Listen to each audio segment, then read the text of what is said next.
Assalamualaikum dan selamat sejahtera. Berjumpa kembali bersama Cikgu Zul dalam mata pelajaran Bahasa Melayu tahun 4. Tajuk hari ini ialah Kuih Bulan Jaya. Cikgu harap anak-anak murid semua telah pun bersedia dengan buku teks, buku rampaian, alat tulis dan sebagainya untuk kita belajar pada hari ini.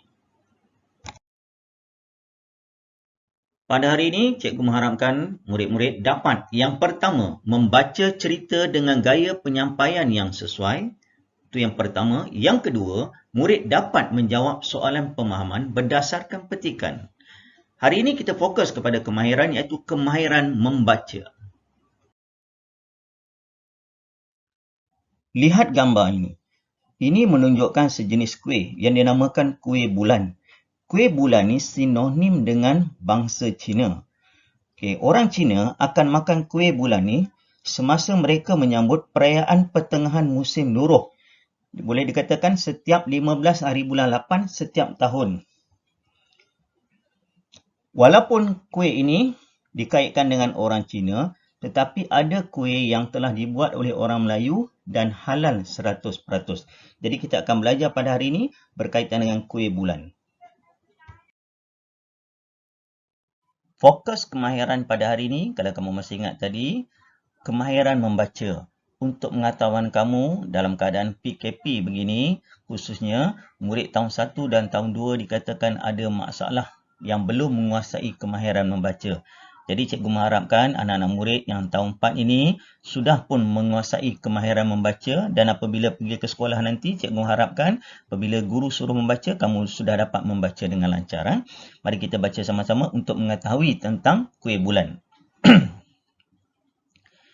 Jimmy, kawan Zara, sedang membaca cerpen di ruang tamu rumahnya. Cerpen ialah maksudnya cerita pendek. Yaya melepaskan napas lega. Perbincangannya dengan pihak hotel telah membuahkan hasil. Walaupun kepenatan, beliau tetap ke pejabat. Semangatnya kian berkobar-kobar setelah salah sebuah hotel di Kuala Lumpur memintanya membekalkan kuih bulan kepada hotel tersebut. Yaya teringat akan kenangan 5 tahun yang lalu. Permulaan kejayaannya pada hari ini. Yaya, tolonglah buatkan kakak kuih bulan. Bukan kakak tidak mahu membelinya di kedai, tetapi kakak mahu merasa kuih bulan daripada air tangan Yaya. Rayu Sima, kakak Yaya. Baiklah kakak. Yaya akan cuba membuatnya. Yaya akan membuat kuih bulan yang paling sedap untuk kakak, kata Yaya kepada kakaknya sambil tersenyum. Yaya memutarkan rim kerusi rodanya perlahan. Dia menuju ke bilik lalu membuka komputer riba. Yaya menghubungi rakannya dari negara China. Rakannya mengajar Yaya cara-cara membuat kuih bulan.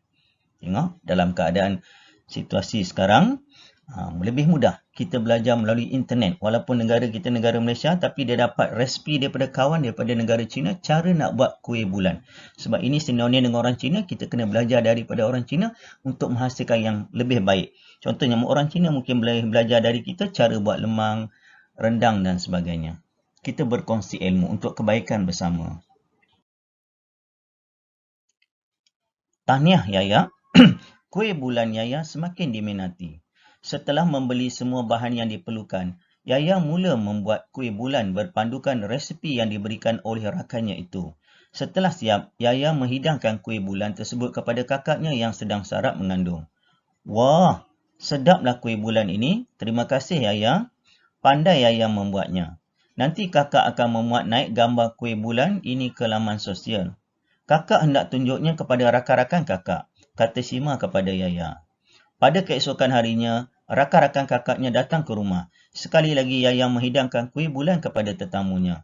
Yaya berasa bangga setelah dipuji oleh mereka. Sebelum pulang, beberapa orang tetamunya telah menempah kuih bulan daripadanya. Tengok, rezeki Raya telah pun bertambah. Mula-mula dia buat untuk kakaknya. Kemudian kakaknya promosi. Tengok dah berkembang. Dari situlah perusahaan kuih bulan miliknya bermula.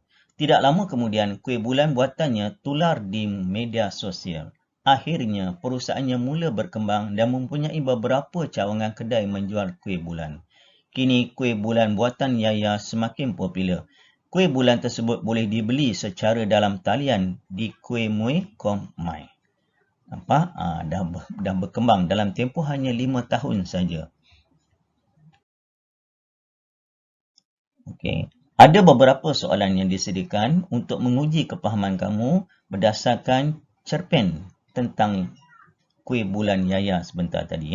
Ada 5 soalan. Soalan yang pertama, bilakah Yaya mula-mula membuat kuih bulan? Masa, tempoh dia. Bila dia mula? Yang kedua, siapakah yang mengajar Yaya membuat kuih bulan? Ingat balik semula siapa yang ajar dia. Yang ketiga, bagaimanakah kuih bulan Yaya dikenal ramai? Yang keempat, senaraikan 4 jenis kuih bulan hasil keluaran syarikat Yaya. Boleh rujuk dalam petikan, biasanya dalam bahagian iklan. Yang kelima, di manakah kita boleh mendapatkan kuih bulan Yaya? Macam mana kalau kita teringin nak buat tempahan dan sebagainya?